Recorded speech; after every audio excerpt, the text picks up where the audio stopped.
What to do when you can't find or identify a beneficiary. Application by New South Wales Trustee and Guardian, Estate of Edward Charles Turner, 2020. New South Wales Supreme Court 944, Hallen. J. This case concerned an application for a Benjamin order by the New South Wales Trustee and Guardian, the plaintiff, acting as administrator for the estate of Edward Charles Turner, who died intestate without a will on 22 September 2012. The deceased left an estate worth approximately $160,502. The question for determination was how the deceased's estate should be distributed, because it could not be determined with certainty who survived the deceased and would be entitled to a share of his estate, pursuant to the laws of intestacy. The deceased was the only son of his parents, who both predeceased him. There was no evidence that the deceased was ever married, in a de facto relationship, or that he had any descendants.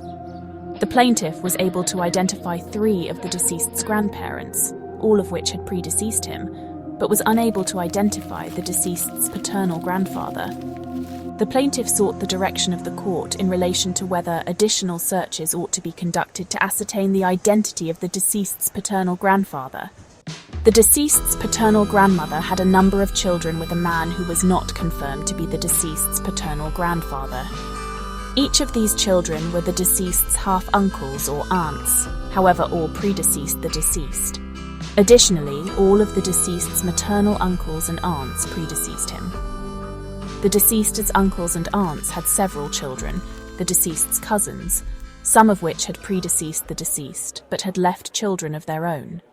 In the event that the application for a Benjamin order was successful, the plaintiff proposed to distribute the estate of the deceased to the cousins of the deceased who survived him. Hallen J. discussed the principles of law regarding the use of a Benjamin order, namely that the representatives of an estate may apply to the court for a Benjamin order, permitting them to distribute the estate on the grounds that certain events have or have not occurred. The purpose of this is to relieve the representatives of liability in the event that these grounds are incorrect. For an application for a Benjamin order to be successful, the court must be satisfied that it was probable that the persons entitled on intestacy have been ascertained, and that there were no further reasonable inquiries that could have been made to ascertain additional persons who may be entitled.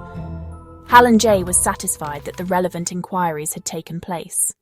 In relation to the deceased's paternal grandfather, His Honour considered that it was impossible that any of the deceased's grandparents would still be alive at the date of the deceased's death, considering that the deceased was 77 years old when he died.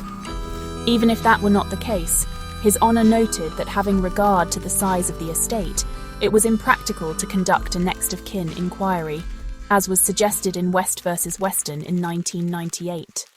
Therefore, His Honour made orders in chambers that the plaintiff would be justified in distributing the estate to the cousins, and, where relevant, their issue of the deceased. This order was made without prejudice to the rights of any person to trace their share into the hands of the recipient if it is established that they had survived the deceased. The costs of the plaintiff were paid out of the estate on the indemnity basis. For any assistance, please contact MJM Lawyers, your trusted New South Wales wills and estate lawyers led by our founder Michaela Money, who became a solicitor in 1998 and has been an accredited specialist in wills and estates since 2009.